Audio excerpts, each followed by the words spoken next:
ने कहा है कि मेरे को एप्लीकेशन नहीं दी। मैं एक चीज पूछना चाहता हूं, जब एप्लीकेशन नहीं दी, बिना एप्लीकेशन के मौका मुआयना कैसे किया? और बिना एप्लीकेशन दिए आपने डेड बॉडी को लाने के लिए मना क्यों कर दिया?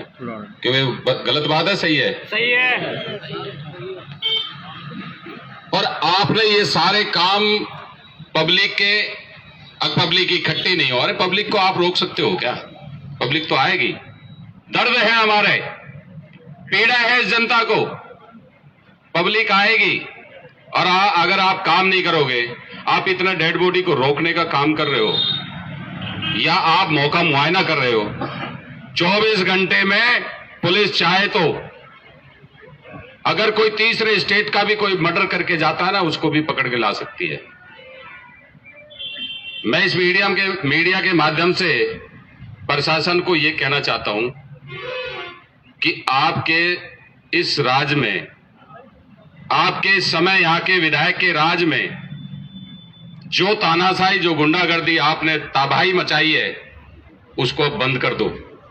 अब समय बदल रहा है, या तो समय की नजाकत को समझो और न तुम्हारा इलाज होगा। और मैं बता देना चाहता हूं, इनकी अभी थोड़ी थोड़ी समझ में तो आ रही है। चाहे आप भाई साहब किसी विभाग का देख लो, अभी आपने सुना होगा 2-4 दिन पहले ऐसी समाज के साथ भी बहुत अन्याय और अत्याचार कर रहे थे। उनको डराया जाता है, उनके जमीन को, उनके मकान को पहले तो प्रेशराइज किया जाता है और उनको फिर बाद में डराया जाता है। ये पूरे क्षेत्र की हालत ऐसी हो रही है।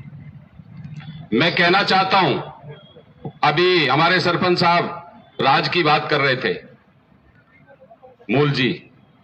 मूल सिंह सरपंच जी, आपने देखा होगा जब चुनाव चल रहा था, चुनाव के बाद कितने लोगों के साथ, ये मेरे ख्याल से तीसरा या चौथा मर्डर है, कितनी चोरियां, कितनी लूट, कितनी डकैतियां हो चुकी हैं, उसका कोई आइडिया नहीं है। लेकिन मैं ये कहना चाहता हूं, राज का कोई नहीं है, राज का कोई यहां वो नहीं था। यहां के विधायक की सहयोग से ये सारे काम होते हैं। मैं आपको बता देना चाहता हूं, चाहे आपके मदन सिंह मनकसास का मामला हो, मर्डर का नाम बाय नेम जज हुआ था, उसके बाद इस प्रशासन ने एफआईआर लगा दिया। एफआईआर में क्या लगाया? कोई 106 पता नहीं कौन कौन सी धारा लगा के उसको आज वो जेल से बाहर है। यहां ऐसे ही किया जाता है। जब आप लोगों का प्रेशर होता है, जब हमारा दबाव होता है, तब तो सारे पूंछ हिलाते घूमते हैं।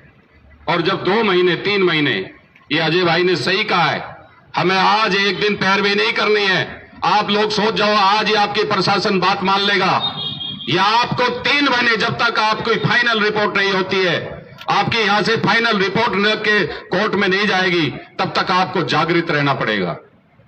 नहीं तो ये कुछ भी कर सकते हैं।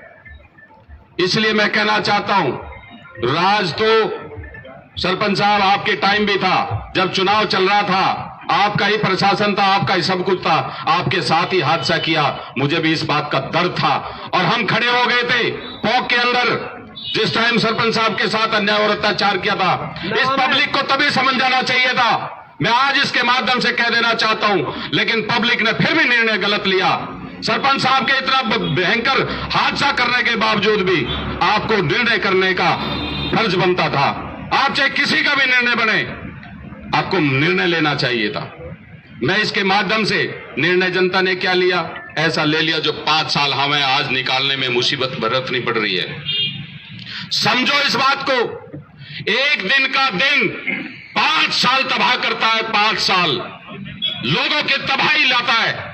हम 5 साल तक रोते हैं और 15 दिन पहले कुछ लालच में आके, कुछ बहला के, कुछ डरा के, कुछ धमका के, लोगों को गुमराह करके एक दिन के चक्कर में है 400, मतलब 4 साल 5 साल हमारे को बड़ी मुश्किल में झेलने पड़ते हैं।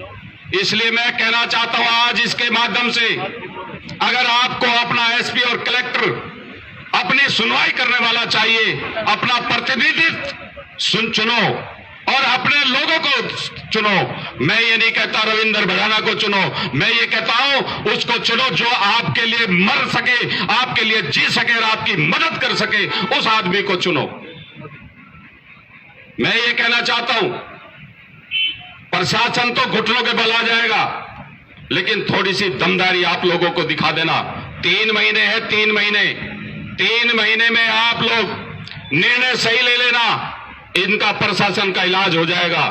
और आपको यह भी कह देना चाहता हूं कि आप लोग समझदार हो, हिम्मत वाले हो, मेहनत कर सकते हो, लेकिन गुमराह हो जाते हो एंड टाइम पर। वो गुमराह होने की जरूरत नहीं है।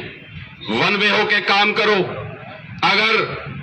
अगर आप ये चाहते हो आगे कोई मर्डर नहीं हो, आगे कोई यहां पे तानाशाही नहीं हो, आगे गुंडागर्दी नहीं हो, इन सब चीजों को सोचने के लिए सिर्फ एक दिन का कमाल कर देना और 5 साल आप फटकार के सो जाना। किसी भाई को मर्डर के लिए धरना नहीं देना पड़ेगा, किसी के लिए गुंडागर्दी के लिए धरना नहीं देना पड़ेगा। यह आपको विश्वास दिला देता हूं। जय हिंद, जय भारत, धन्यवाद साहब, राम राम।